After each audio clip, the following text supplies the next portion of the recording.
and I was getting really annoyed. Cool. Thanks, Nathan. I was getting quite annoyed by the fact that I would have to spend that much time, which then translated into dollars spent on engineering, who should have been coding or leading the teams at the time. So Pendo came through the door that way for me, and I fell in love with the product, but they weren't yet ready to serve a company that was global and serving the financial markets. And so they came back in the door when I was just moving down to Raleigh, which was really interesting because I didn't know that they were in Raleigh. And then that is how I made my way here to Pendo when I decided that iPrio, which then turned to IHS, was no longer a good fit for me. And it was time to move on to another challenge. Pendo asked me to come on as director of product. And that's how I made it here. So 3.5 years ago, almost, I joined Pendo as the director of product and then kicked off product operations. So I share this because like it's the journey, right? And nothing changed, nothing is the same. The only thing that is constant is change. And so the changes always kind of help you get to a better, or hopefully a better state, and kind of gets you to where you want to be ultimately. So before we kick off too, I want to share that I have one rule, which is that I really love participation. Nathan's energy kicked this off really well. Let's continue to use that and, throw things in the chat, or, you can stop me from, talking and ask a question, but if I'll cover it later, I'll let you know as well. Okay, cool. So let's move on. So in order to really know where you're going, you have to know where you've been. And I mentioned that we're going to cover product management and the history here. So for those of you who know it, sorry, might be a little more repetitive, the history. And it's actually interesting because before we acquired Mind the Product, this is where I got a lot of this content from, was Mind the Product itself. So definitely a really great resource for you to brush up on all things product, for sure. So it started a long time ago. Product management in the space overall. And for those who don't know, it was in the 1930s where Neil McElroy at Procter & Gamble felt this pain within the company he was with, so Procter & Gamble. And he wrote this manifesto talking about brand man. And you can Google this and see the actual old script manifesto, which is really kind of cool. And it was about kind of bringing to life a role that would help track sales and promotions and marketing, and it kind of felt more outbound and more selling oriented versus actually focusing on the product, but there were product elements in there. And the goal for this was for him to find people to free up time for sales to be able to focus on selling. So that was a really interesting moment where you're looking at how are you going to drive efficiency for your sales team by bringing in a new role, right? And that's the name of the game, is always driving efficiency as your company in the space grows. In the 40s, Bill Hewlett and David Packard at HP continued to take that further, and they wanted to put the product manager, what was the brand man product manager, closer to the customer. And this is where you start to see the voice of customer become a bit more central to product teams and the organization of more small product teams, so they can focus in certain areas. And then the 50s at Toyota, some folks might know this, but Kaizen started to emerge. And this was that kind of just-in-time production way of working across the company. And everyone becomes responsible for helping to grow Toyota through different ways through different focus areas within Toyota. And there was a story of like one person focusing on like the door handle versus one person focusing on the door, or a team. But what it required was this alignment across the organization to continue to improve. And then this is the first, like the early version of Kanban, where it was a continuous iterative improvement based on what people are actually learning and doing on a physical product at the time in the 1950s. Then in the 60s, this, for those of you who are familiar with Mad Men, this may resonate a bit. I love that show. But this is where like the brand manager becomes a bit more important as the consumer starts to see more options. And this same kind of why holds true today, right? We see a ton of competition in the market, and a lot of people start to use emotional attachment to products to help it kind of sit with you a little bit more. And this is the first emergence of this stuff happening back in the 60s. But the role of the product manager evolved sort of into this hybrid product manager and then marketing person who was this brand manager overall for the company. Sorry, give me 1 second. In the 70s, this is where we see those two roles split. So the product manager and the marketing manager.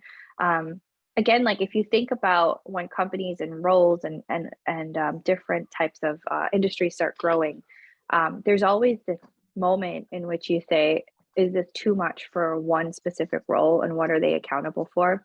And this is where we started to see the product manager break out from the marketing side a ton. And so they broke it out into two different roles: product ideation and marketing.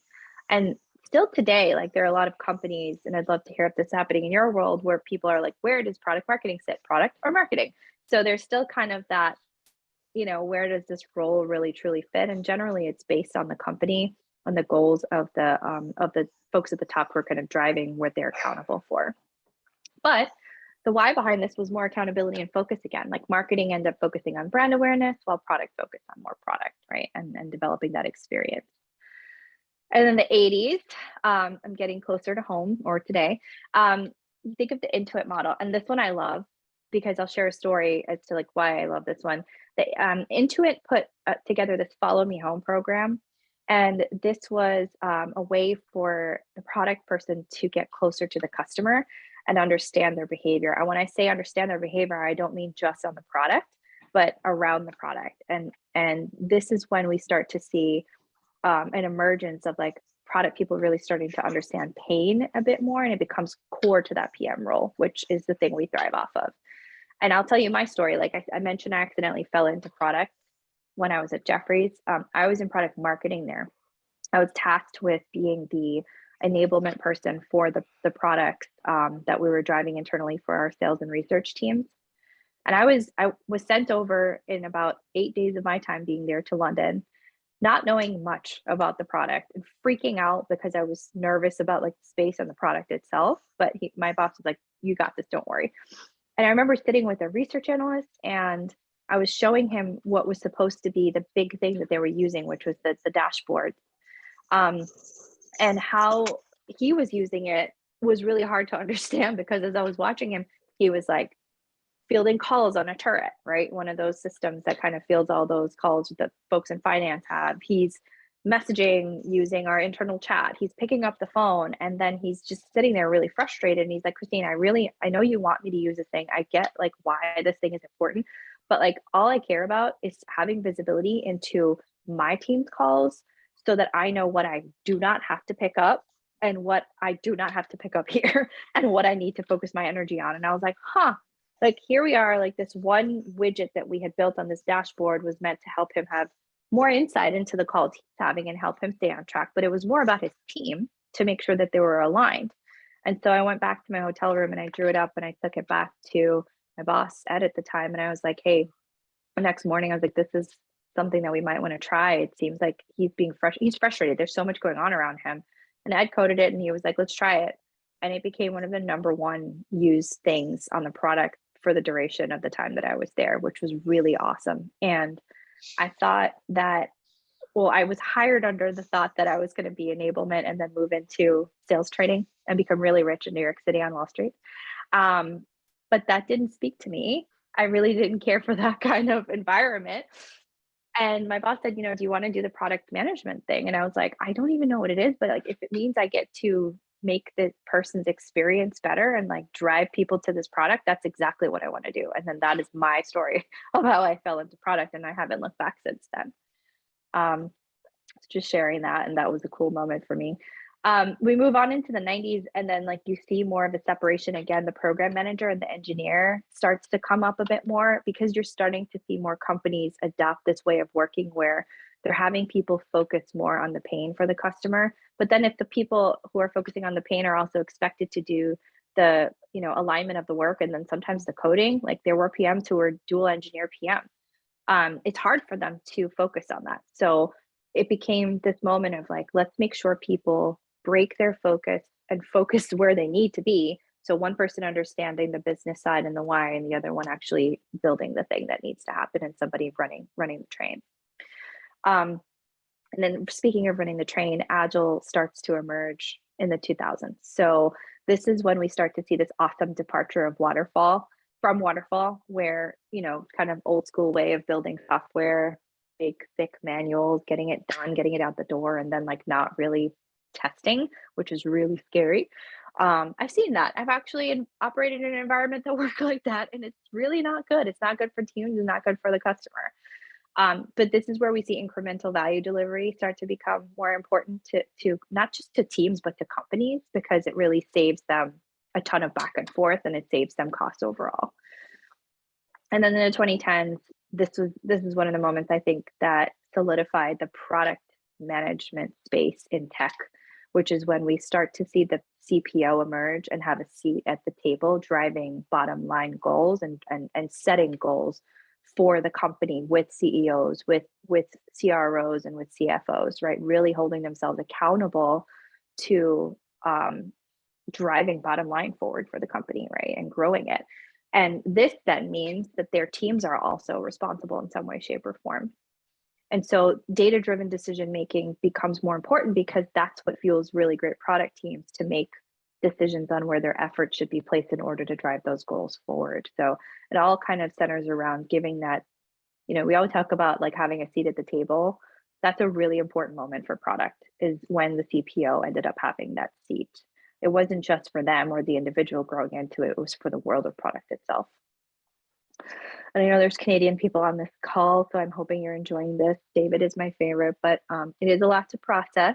So hopefully you learned a bit there and you have some questions, but this is where we are today, right? The product-led organization is a big thing that we're seeing out in the product management space. And to plug our book a little bit, our boss, Todd, wrote the book, The Product-Led Organization, which is quite an easy read and very informative. So if you haven't picked it up, make sure you do. It's just really simple principles around how to do modern product management. So many companies are starting to recognize the need for the product itself to speak for itself in a world where we have limited attention spans, right? Like you don't have the ability to go and read a knowledge-based article every time you're learning to pick something up, or you don't have the ability to go and wait for a TS person to respond to you all the time, or you do have the ability, you just don't want to, right? There's so much going on.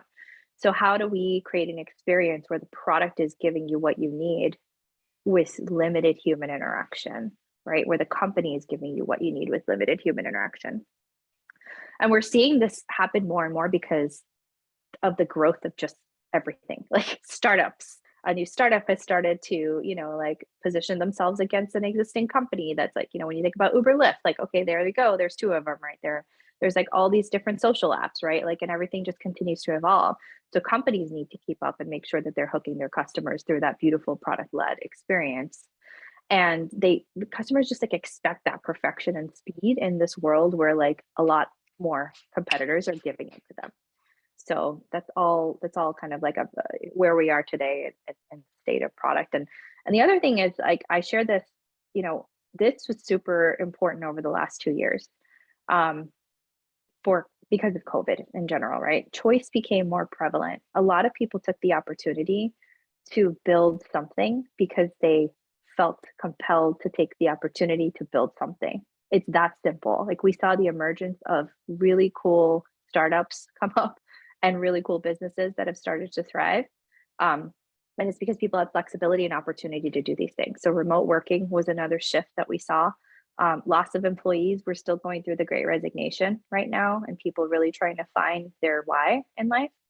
And then the other thing is, for people that stayed, I'm sure that I know at Pendo at the very least, like, we went through massive growth during the pandemic, which was, complete opposite of some of our customers and what we saw. But for product ops, for my team, it was having to find new ways to bring people up to speed around the things that existed and to keep things moving. We grew so quickly, right? I was employee 320 3 years and change ago, and today we're almost 1,000. And over the pandemic, like, we more than double. So it was crazy. And so we found ourselves in the middle of this rush, and that means transparency and alignment is really important. And I was speaking to someone during the pandemic who is in a related industry here. So home remodeling market, like, there were certain industries like this that during the pandemic saw a steady increase in their space. This is one of them. Wayfair is another good example of a company that saw a massive boom. The company I'm talking about was like I think it's called Mono Mono. It was like the equivalent of Wayfair over in the UK. Um, and I remember this woman reaching out to me and saying, Christine, I really need help. Like, I've been tasked with starting product operations because of the influx of people who want to furnish their homes and who want to make their experience better at home because that's now where they're going to work and live. And she's like, I just don't know where to start. And so I got like 2 or 3 of those types of requests within like a month of everything starting to boom. And that was really cool. And another one for us was we watched Toast, one of our customers, go through something really similar where they saw their industry get hit really poorly, right? The restaurant industry took a massive hit, but at the same time, people were trying to figure out what was safe to do and what was not safe to do. So then the online ordering thing and the curbside pickup and delivery, all that stuff became more safe for them to do. So they had to respond a certain way as well. And operational rigor became like a whole lot more important to them within Toast. So there are industries that actually saw, a good changes, albeit quite aggressive, with the pandemic. So I'll pause for a second to see if anybody has questions or anything they want to talk through from that, and then we can move on to PMs. I'm looking at the chat real quick too. Oh, nice, Justin. Congrats on all the craziness that you probably went through over the last 2 years and probably will sustain. Cool. And Jeff, yeah, you don't have to apologize for David. He's my everyday life. Okay, so let's move on. So why do PMs exist? There's a why for everything. And for me, my belief is PMs exist for 2 main reasons: to solve problems and to make an experience better.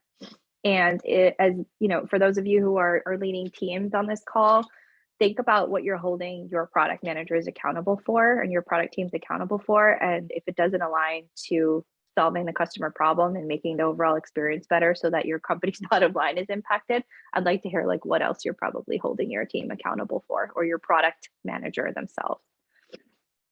But PMs have this really hard job, right? So if we think about the whole history of what I just went through, this is just cumulative from all of those years, almost a century of all of the PM expectations, right? Solve problems, maintain collaborative relationships with engineers because they're meant to inspire and have those people take action, focus on adoption and growth, VOC programs, help with mitigation of risk for customers. There's a ton that gets put on a PM's plate. And if you think about the next time I put this together, I'm probably going to pull some data on mental health and just like burnout. There's a lot that we've seen over the last year alone in how this sort of pressure plus the growth that some tech companies have seen have impacted product managers. And so not just product managers, but people in tech in general, but specifically those who are put in the center of making the customer experience better, from PM to customer experience teams. And all of that means that, companies need to be really intentional about what they're asking of their employees and where those employees are placing their bets and what they're actually measured on. They've been solving this pain for decades, or all these different pains, but it's only up until recently that we started to see something like product ops emerge, so that people can actually place their energy where it needs to go and live, right? Like, quite frankly, live. I remember like being a PM at my last role and having to do a ton of these different things and then move into management and leadership and still be expected to do this. But what was I truly accountable for? That was always my question, right? So how is their success measured? Traditional ways of measuring sort of impact is, if you look on the right, you'll see more kind of metrics around stickiness, BDF, breadth, depth, frequency, usage, just general things that we've seen from product teams that they look to measure once something is released. And that's really important. It's still super important today, especially product quality and performance. Like, if it's not working and if it's not working fast, that's a problem. Then none of the other things matter, right? But what's happened today, like I said, with the emergence of the CPO and really giving that person a seat, is you're seeing more product teams also focus on the stuff on the left, which is gross margin, revenue, customer acquisition costs, contributing to win rate, all of these different things that the CPO is now expected to help drive from the product side the PM ends up taking on as part of their responsibility when you think about investing in certain areas of the application. So with that increased responsibility, what are the things that they need to shed, right? We talk about the WIP limit, when the work in progress limit. It's the same concept for PMs overall, right? And engineering teams. You can't expect them to do all of this and then continue to support the business as it grows. So what if we could allow them to focus on actual business outcomes, right? We might end up seeing less of this pain. And this is a survey that some of you may have seen I put out on LinkedIn. I feel like it's, yeah, totally, Jeff.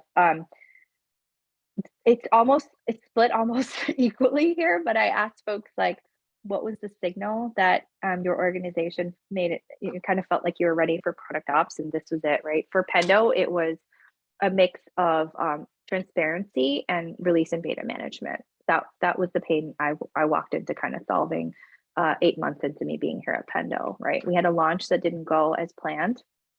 The planning actually didn't happen too well, and we talk about it quite openly, with our customers.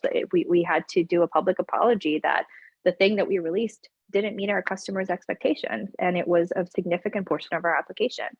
That was one of our moments in saying, how do we get this to be better, and how do we make sure this never happens again? And I talk to customers all the time who have very similar pain. Training and enablement is another one. Like, not only is the product manager expected to deliver on value and features, but now they're expected to stop continuous delivery on more value and feature and go ahead and train and enable and then continue to do it because people want more hands-on time from them. So that's another thing. And then PMs just not being able to focus on plan as a result of all of this, right? There's a bunch of things that contribute to that. And so this I love so damn much. We put out this data product leadership survey last year. And I mean, if there's anybody thinking about bringing a product ops person or a team onto your org, just think about this slide and maybe screenshot it. And so we asked PMs, what's the likelihood for you to recommend your product management career path to a friend? And the only positive was where the PMs had a dedicated product ops team. Everyone else was in the negative or zero, right? And so that's kind of crazy, because when you think about it, and I talked about the burnout and the amount of responsibilities and the expectations, it's not easy being a product manager in a world like today where the pressure is so much, right? Especially as you're now expected to contribute to growing the business. And so, sorry, I wonder if I skipped a slide there. One second. It's frozen. Okay, yeah, so enter product ops. Okay, so for product operations, today at Pendo, it looks like this. We are looking at making sure that we create structure that supports modern product management teams. And I say modern product management teams because we can't keep building and iterating and pushing the teams the way we used to push them in product management when product management started. We need to think about putting the full support around them. And that's the purpose of product operations, full partnership and support. And we do this by serving as creators and drivers of iterative process and alignment across organizations. And I want to stick on this word for a little bit, iterative. Product ops, people think of the word ops or operations and hear the word process and freak out. Somebody said to me last week, I'm allergic to process. And I was like, cool. I think a lot of people have an aversion to change, but change is going to happen.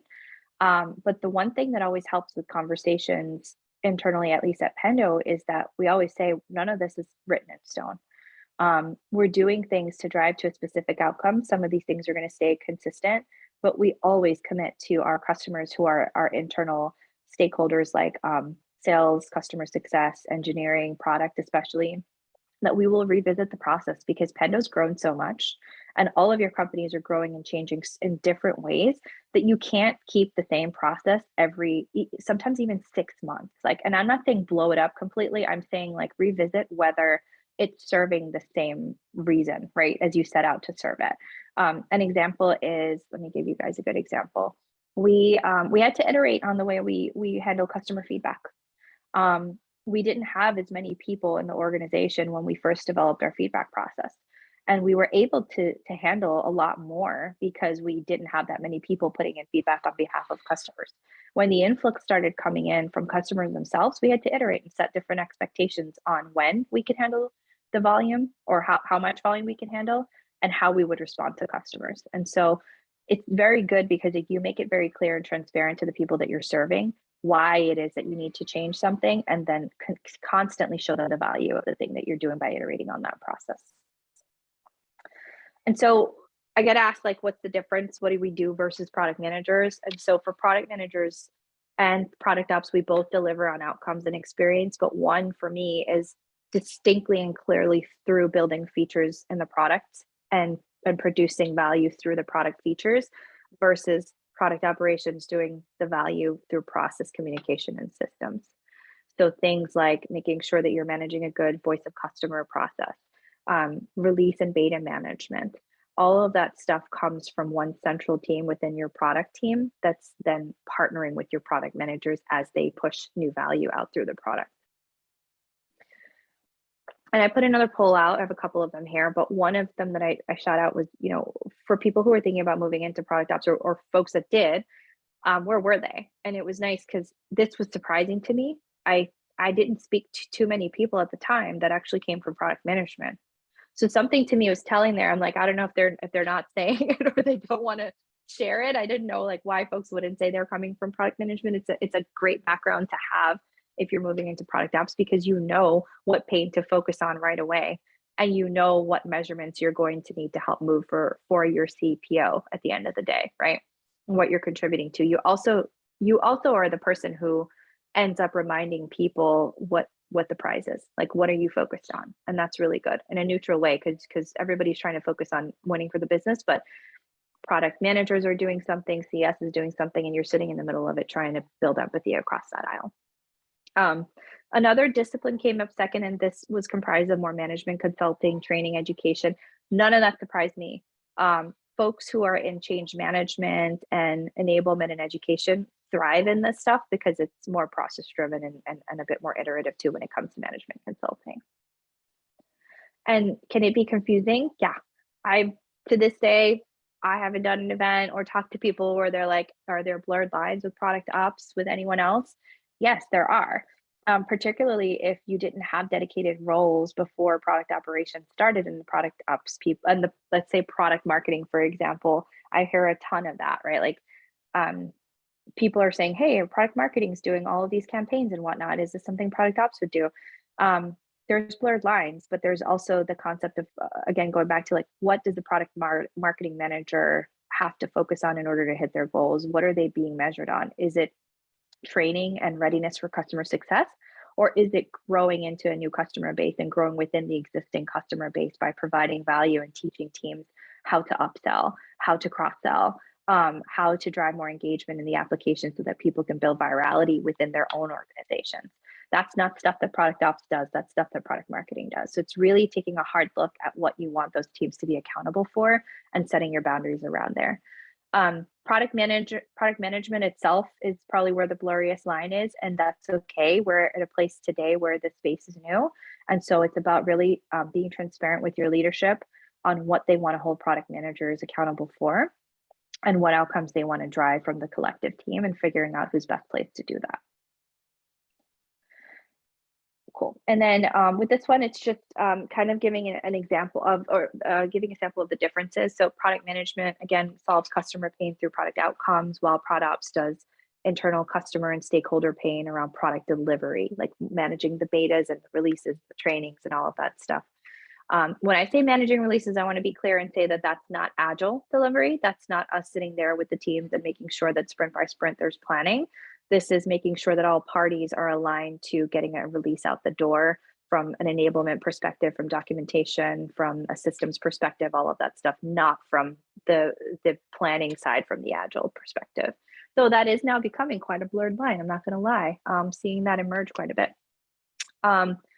Partners with customers on the left with product management to experiment and move fast. And ProdOps creates that stakeholder trust to align and empower across the organization, making sure that data is getting where it needs to. So think about voice of customer programs and making sure that your leadership knows what the noise may be signaling from from any segment within the market all of a sudden, right? If a competitor's released something and then all of a sudden you don't have that, where's that noise coming from? Where might we need to invest some research time? Um, all of that stuff helps you kind of build more trust and act sort of as an advisor to your team versus just kind of executing when they're releasing features. And then product managers build those tangible features again and value in the product while we do all of the things around the product and product ops. So I'm going to stop sharing for a second, and I want to hear just from you all, what are some of the biggest challenges that you're facing in your product org today? Don't be shy. I'm sure there's challenges.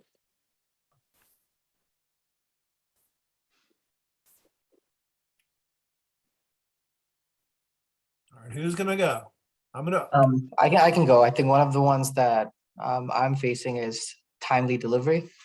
Even after delivery, we ran into a lot of bugs and issues. So we have to kind of go back and kind of troubleshoot those bugs and then go back to the customer. So it definitely resulted in a lot of unhappiness with the customers. So that was definitely a big challenge in making sure that when we deliver it the first time, there's as minimal bugs as possible, and not having to upset the customers with those kinds of issues.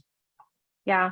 Is there like a system in place, Rabib, that allows you to, I guess, like do more incremental delivery and testing versus kind of going out a little bit more in like a large swath release, and then it sounds like sometimes it may be your customers ending up doing some QA unintentionally if they're finding all those bugs. Yeah, so how we did ours was we had a UAT first, the user acceptance testing run, but it only lasted about 2 weeks or so.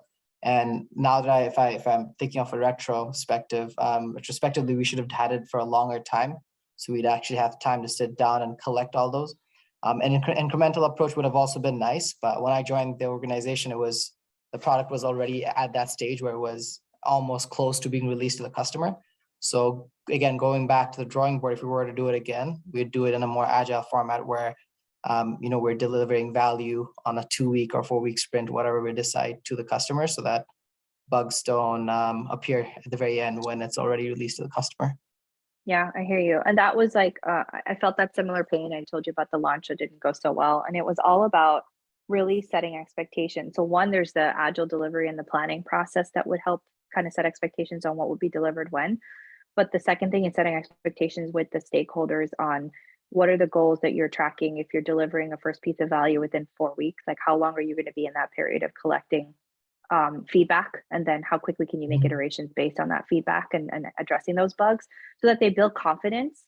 And our product ops team actually helps with stuff like that too. So we have a product ops manager that runs play for closed betas, right? And they sit down and they go through what do you want from an adoption perspective or usage perspective here. When we hit it, will we move to the next level? Also, what's your threshold for bugs, right? What's your threshold for a certain level of bugs? So I would have those types of conversations and then make it transparent. Like, creating transparency is such a hard thing, right? A lot of people, especially in product, have expressed to me like psychological safety and the lack thereof leads to lack of transparency within an organization. So that's a little bit of a harder one to tackle. But if you could be transparent using the data and saying like, this is why we can't move something forward, that will generally speak better to leadership. Awesome. Thank you for sharing, Christine. Yeah, no problem. I see a ton of stuff in the chat. Does anybody have one they want to talk through specifically, or? Chat's blowing up. All right, how about Jeff Fedor? I'm picking on you, Jeff, because you're the last one there. And I'm Canadian. And you won't take offense to it. Yeah. Yeah, I mean, we've got I'm working on a product that's 4 years old. So balancing like new growth features and like honestly different cohort and segments of users that we're tapping into versus tech debt and bugs, and then pressure from our account management and CS team for the power user trap, right? Of like really exotic features that class of user is looking for, and needing an engineering team that's 10,000 times the size we have. So the usual. Nothing you haven't heard before. No, I have never heard those problems with product or engineering before, ever, Jeff. That's a lot. And our team actually touches all of those things and we've created processes, or at least like partnered in creating some of the processes that helps to streamline some of that data to help make some decisions. And again, what happens there is like, if we take the bugs, one of the earliest things that we ended up doing was I had a guy named Rick who was heading up our technical support team. And he was my first hire on what I call my systems team. He actually came over with the lens of technical success, and I wanted to give him more of a strong voice on the product side. So he already had the customer trust, and he was really technical. So he had the engineer's trust, and he built this process based on like level of severity of those bugs, and created a system where it would automatically go into an individual team's bucket. From there, it was a matter of building trust with our VP and our CTO of engineering, and say with them, or to them, and also our CPO at the time, what's the allocation that we can expect from the team every sprint or every quarter to dedicate towards bug squashing? Because if we look at our NPS, again, another like voice of customer input, we are, seeing a dip because of this one area of the app. And there's also a correlation of bugs, right? Strong correlation of bugs there. Is that how you're using? Like, I'm fascinated by this idea of perception of quality, right? Because nothing can be bug free, but how does your customer feel? And so, are you using NPS as that? Yeah. We use NPS. So that's general sentiment. My team's responsible for collecting insights and kind of pulling together reporting for our C team every quarter on it, and making recommendations based on the verbatim that comes in. We also use, I forgot what tool that our customer success team uses, but they use a tool that helps them kind of theme out all the support tickets that are coming in.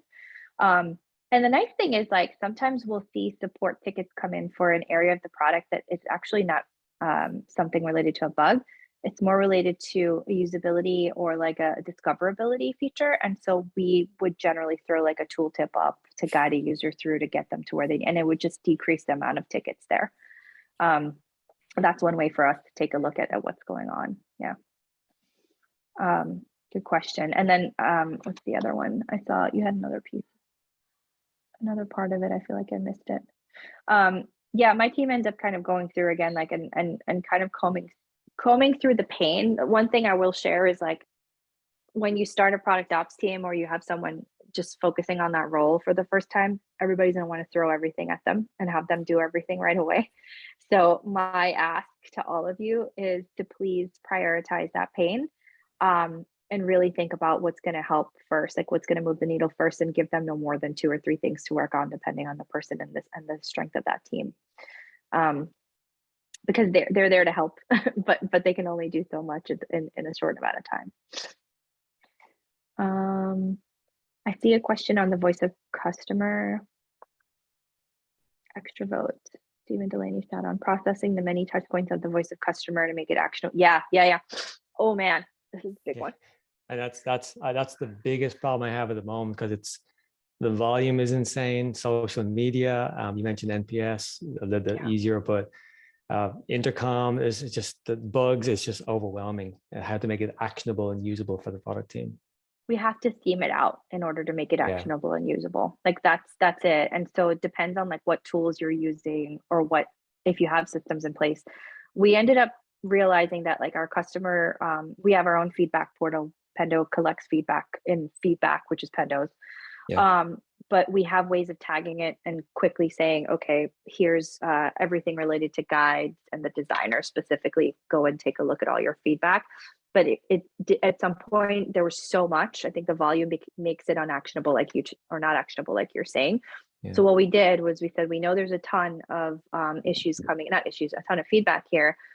We have to have the cross-functional collaboration and conversation with our stakeholders. So what we did was we created this voice of customer readout and a voice of customer meeting, where our SE team would send a representative and validate some of the pain or the bigger themes of pain we're seeing from NPS in that area, from what our professional services team was seeing during onboarding.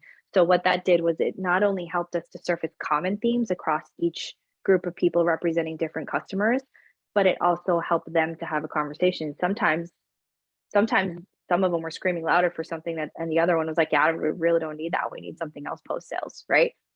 So it was about us then understanding which team needs what and figuring out how a change to that area is going to contribute to our overall company goals and metrics. Is there one follow-up? Is it the human-powered process, or do you use natural language processing and some kind of sentiment analysis behind the scenes? Yeah, we use a combination of both. NPS is we're going through our own ML team to help us with the NPS bit now. Same thing with feedback. But from the one-off like things that we're seeing from our SE team or professional services, we sit down and we kind of comb through, because those are a little bit meatier. Those help us dig into real problems versus just I want, right? And that's where the product folks need to focus their energy. Thank you. By the way, +1 on the allergies in Raleigh. I'm dying. It's so bad. It's so bad. It's bad. Thanks. I know. No problem. Nathan, how am I doing on time? By the way, it's 6:27. So I think you're doing great. You're Okay. doing great. Yeah. Cool. I mean, we can talk through some of these, or if you want me to finish up the presentation and we can go back to questions, up to you all. Why don't we do one more, then we'll go to the presentation, and then we'll finish up. Okay, cool. Anyone have one that they feel compelled to open their mouths and ask live? Or I could pick one, but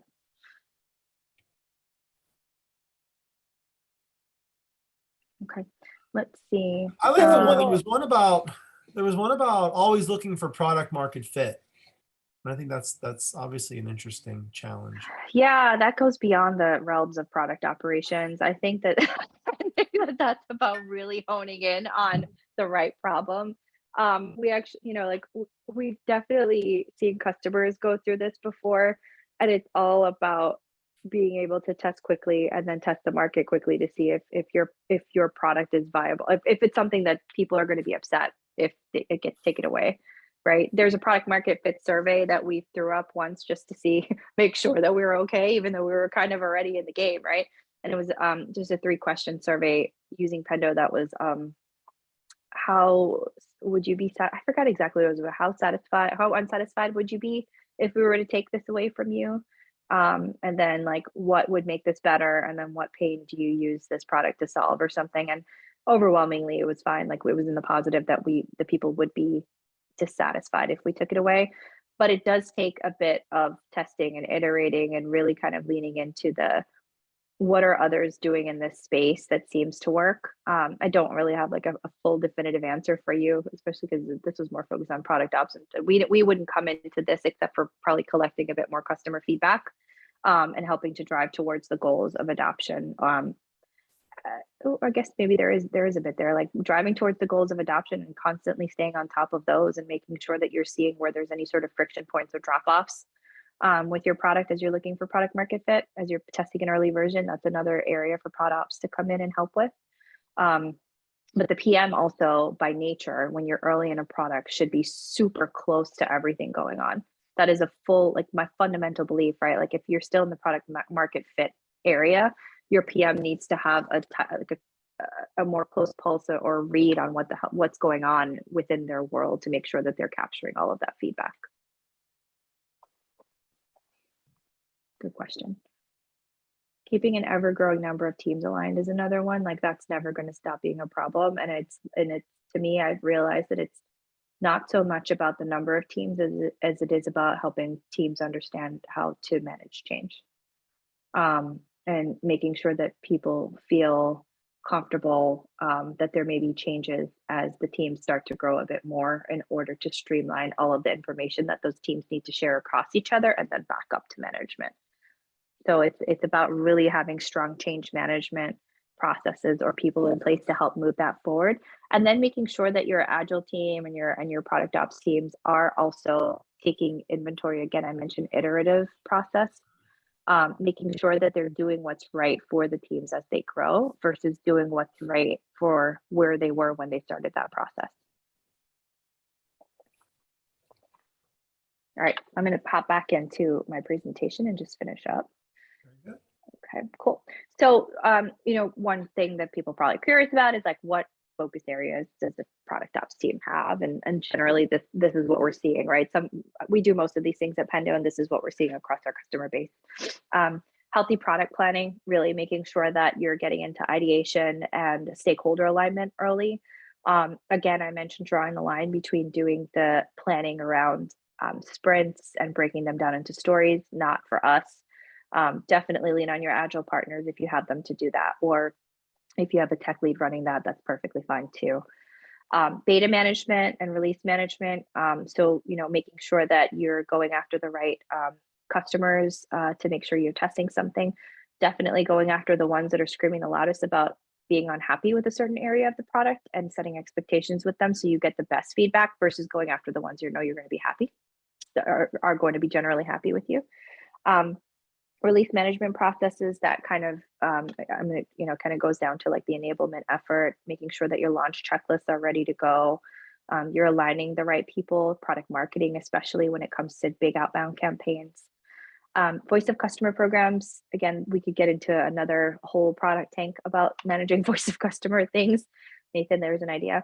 But it's. Are you volunteering for that? No, we'll see. Maybe. I have to bring in my team. They're the ones that make the magic happen. And then roadmap updates and alignment. This is a big one. Like I mentioned when we started, we had that problem.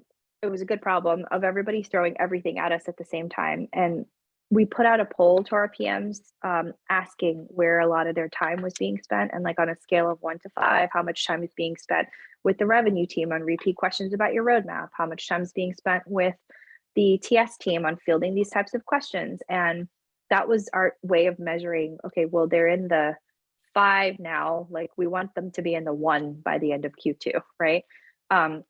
Roadmap updates and alignment came up as a major theme across those questions that we put out to the PMs. I don't remember exactly what they were like 2.5 years ago, but it helped us focus energy on aligning people, not just within the product team. It was more about aligning people within the organization.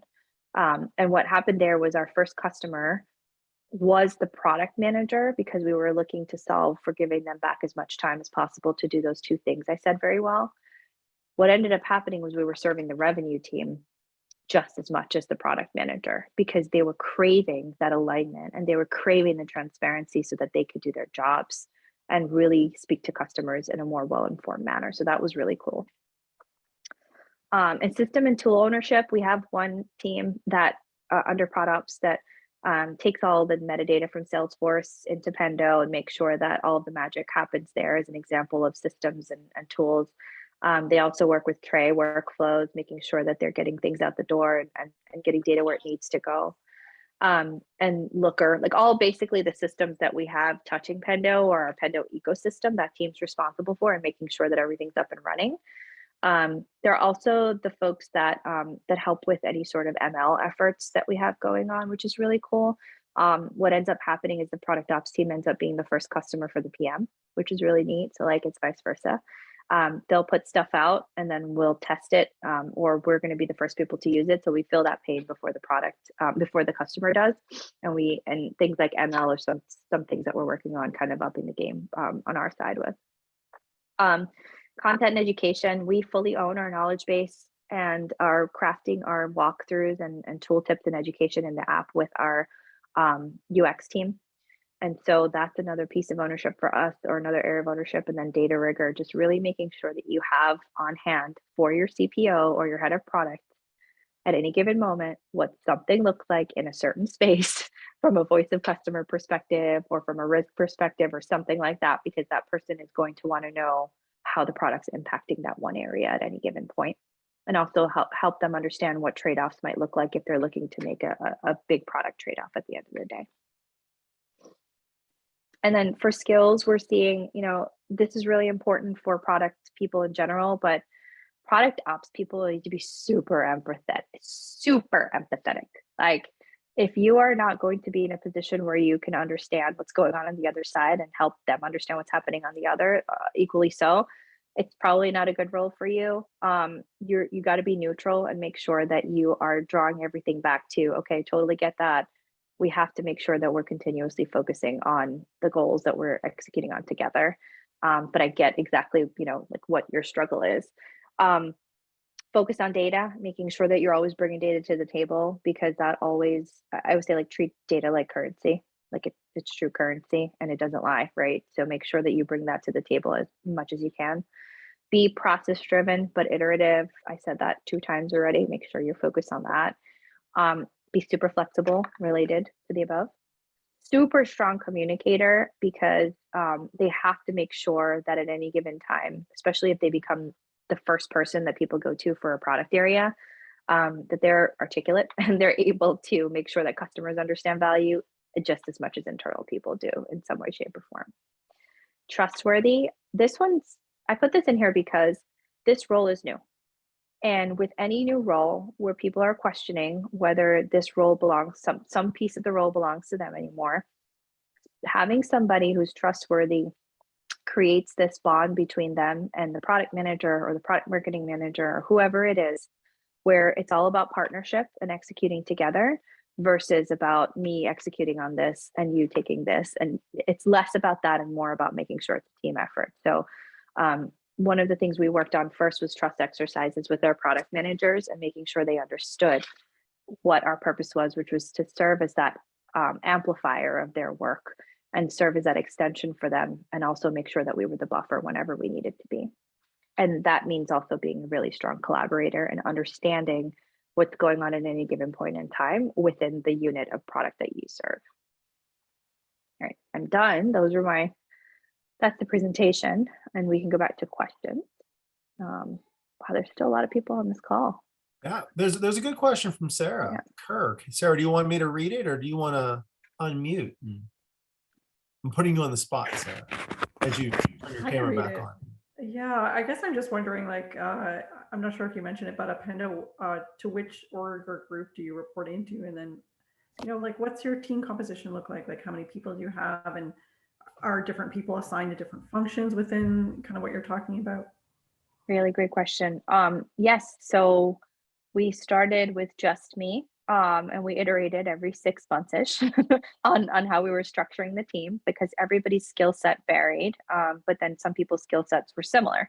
So where we landed and where we are today is we have 3 major groups in product operations.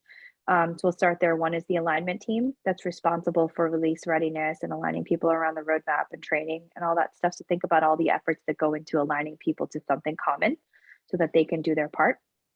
And then you have the systems team, and I just walked through some of their responsibilities. And then we have content and education. They all report into me, and then I report into our CPO.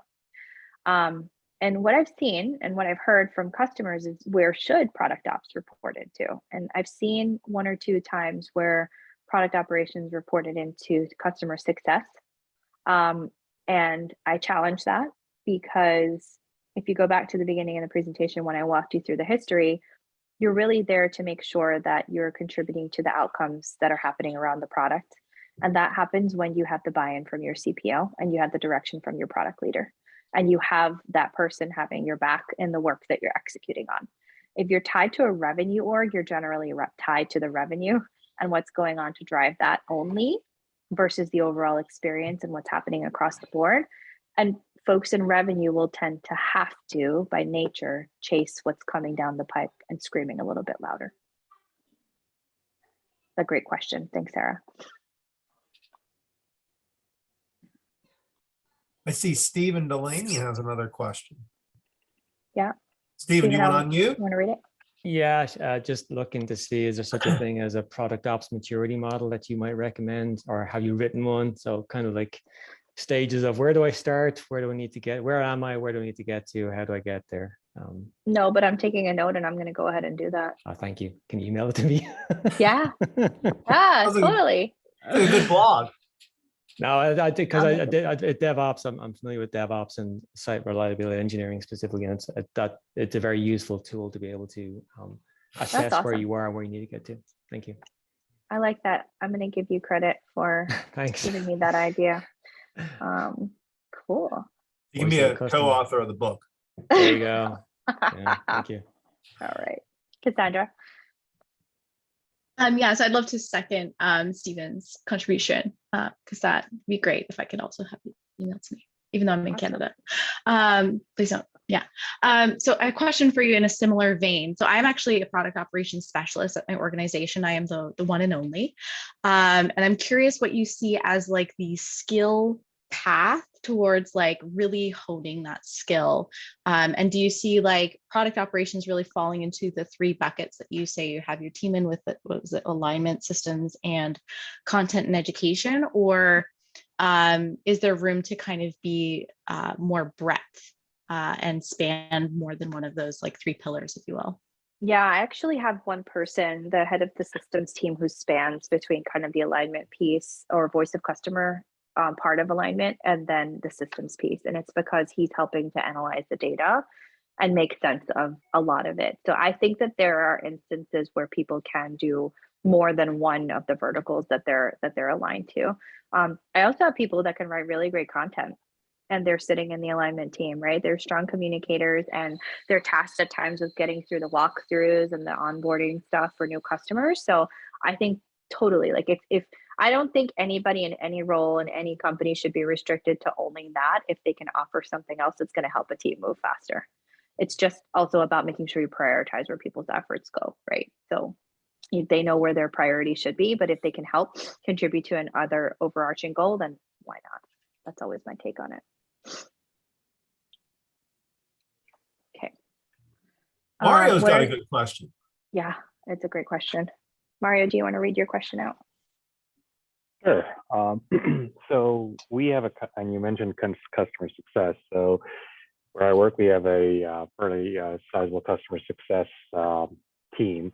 So in your experience, how does product ops differentiate from customer success? I read a little bit. Seems there is some overlap. Like to hear how your thoughts on how they should be differentiated, and if we do have customer success, what are the clear kind of boundaries between the two teams? Oh man, yeah. We don't. It's one of the places we actually don't have much of a blurred line in customer success at Pendo at the very least, and it's rare for me to come across that, but I can see instances of where it could come up. So some of them may be dealing with more deeper customer issues. So if they're experiencing some sort of pain, I would say I've seen companies where they have a clear path from technical success to getting to the CS or CSM, getting to technical success, and then coming to product operations. But sometimes it's about saving that relationship with the customer, and then that's where product can come in. So I don't actually look at that so much as product ops as it is like product, right? Like at times customer success needs to bring product in order for them to continue that healthy relationship. Now, do I recommend that happen all the time? Absolutely not. That's why processes are in place. Like we have certain things in place. I'll walk you through something today we do to make sure we mitigate any risk.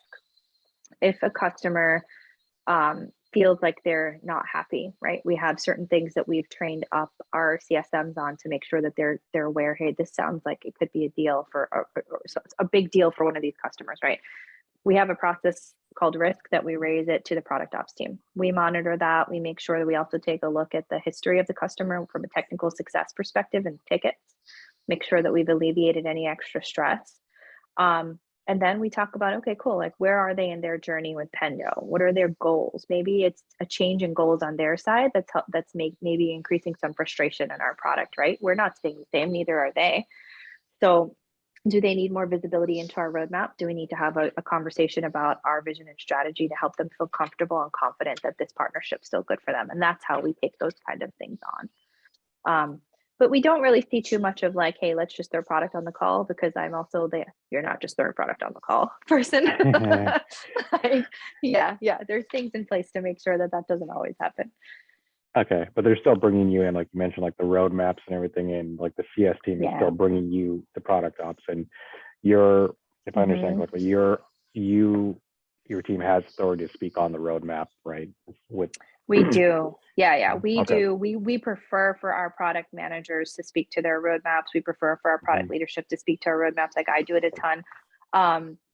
But like one of the things that made me fall in love with Pendo and joining here was the frequency at which I would be able to speak to customers on our roadmap. Got it. I really love that. Like I absolutely thrive on sitting with customers and talking about Pendo and what we're doing. So yeah. I hear you. Okay, perfect. Thank you. Appreciate it. Cool. Arrow, you have your hand raised. Yeah. I'm just wondering, does the product ops teams facilitate in any ways for these sales activities? Actually, not just sales activities, maybe we purchase activities from customer success, because sometimes that if I were a sales representative, I would like to acquire some information from the maybe product ops information to get the sales done. Yeah, that's my question. Does the product ops facilitate any sales activities? Does product ops facilitate any sales activities? Can I rephrase that into, does product ops get involved during any kind of sales cycles? Is that similar to what you're asking? Maybe my question is, would product ops directly or indirectly facilitate the sales activity in any ways? Or it is a responsibility falling into the product managers? We don't directly facilitate sales activities. Things come to the product team through product operations. Like if there's, okay, let's give an example. Like sometimes customers at nearing the close of a deal need to feel increasing confidence in a roadmap, right? Or in the vision and strategy, again, just like I mentioned, to make sure that Pendo is the right partner for them. That's when we would come into play. And make sure that we start to capture that data. Like if let's say like we start to see a theme from our deals next quarter that's speaking to, oh my gosh, like there's a large number of inbound about where our integrations roadmap is. Like, is there something that we can educate our sellers on a bit more so they can speak more confidently to it? Or should we be bringing in the product team more on these things? Got it. So it's more like a internal communication, and then you are just interfacing with the internal parties, and then you give them some sort of information for them to use it to get the sales. We do, but we also jump on the calls. So like we make sure that, yeah, like if necessary, depending on a number of different factors, the product team, product people, myself, or others can jump on a call as needed. But we do try to make sure that we give our sellers what they need so they can speak confidently to it too, right? Like we ultimately want the sales team to know the product just as well as the PMs do, and know the roadmap just as well, you know? Thank you very much. Thank you very much for the answer. Thanks, Arrow. Nathan, you have your hand raised. I do. I actually have a question. So as product ops, and Arrow mentioned sales and made me think of sales enablement. And then you mentioned one of your teams is responsible for content and education. Does that include sales training and sales enablement, or neither? You leave that to the product marketers. We are responsible for education of a feature, what it is, how to use it, why it's important, what's the value, what's the why. Both the internal release briefs that we work on in product ops, and then also the external customer education. So if you look at like, I think it's help.pendo.io, you could see what I'm talking about there. That's our area of responsibility. We also work on, you know, kind of like creating that path internally or on the product when something is launched, to walk people through it with the PM. A sales enablement perspective, there's actual internal content that gets created, driven largely off of our content there, and just enablement sessions or planning sessions with the PMs and product ops that help them create kind of one-pagers and tailored courses to something new coming out. And they put that in a different system that's internal facing, and people go in and certify on all that stuff. Cool. And that's on product marketing. Product marketing drives all that. Thank you. Yep. Okay. I've got, just transparently, I have 10 minutes and then I have to drop. I wasn't sure what time this goes to, but I'm here till 7. Chris. Hi, I really liked your comment that data is currency, and I'm actually building out the data structure for our product team. We have a number of product families, different product managers, and what I found is as it's just evolved over time, people talk about features, and one person means one thing on a feature and another person means something altogether differently. So yeah, just curious about what kind of data structure you adopt for your product team.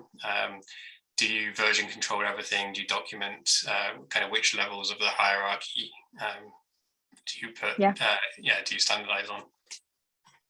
I wish my systems guy was here to answer that question, and I can absolutely connect you to him. He's phenomenal, but I can't answer that to the extent that he could. We do have elements that are considered features within Pendo, and that's what we allow our customers to tag for those of you who use it. We also have pages. So there's two different ways of tagging, right? So that was the simplest way in the way Pendo was developed. So it's features and then pages.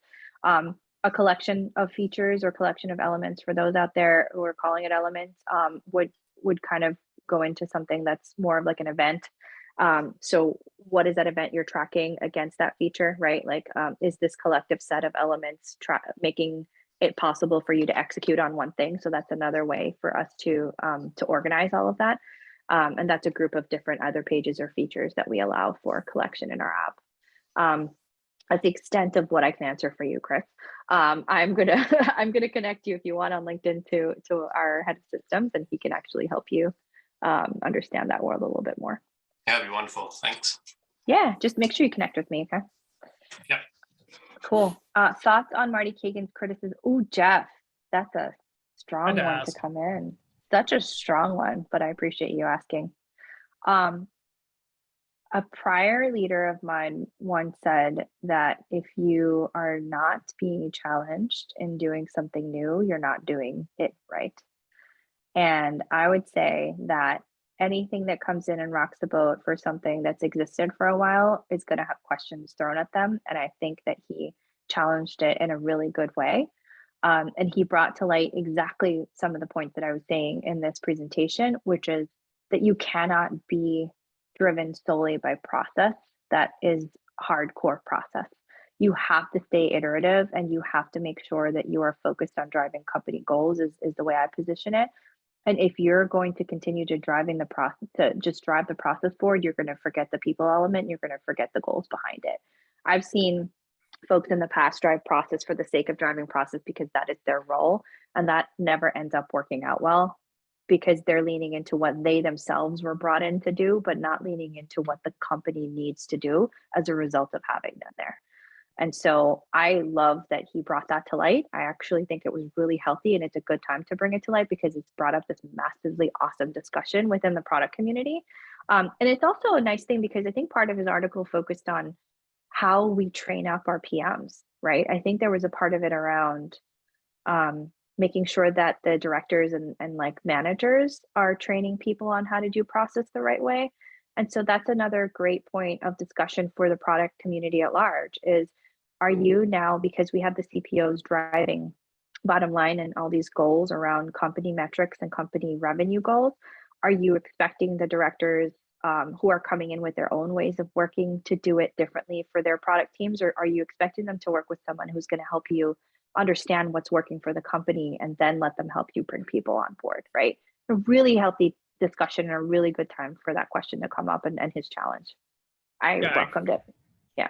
Yeah, I agree. And I thought his follow-up was, for the reasons you said, was great, right? Around, you know, not training product leaders with agile coaches, for example, right? Like discovery coaches, no. product. Yeah, exactly. Yeah. And you know what's funny is I wonder, remember I said like recently I see the question of agile blurring with product coming up more. Yeah. I wonder if it was a result of that article, because it wasn't until a little bit after, now that I think about it, it wasn't until after that article that I started to see the little bit of like, what do they do versus what does Agile do? And I'm like, oh, not the same world. No, that surprised me too. Yeah. Cool, thanks. Yeah.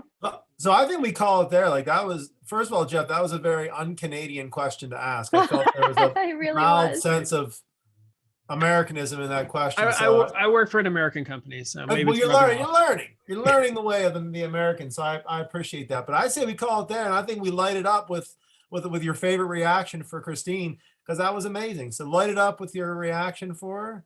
Show your appreciation for her joining us today. All right, we're lighting it up. Oh, yeah. Thank you, everyone. This is a new segment. This new segment for ProductTank Pittsburgh. We're calling it "Light It Up."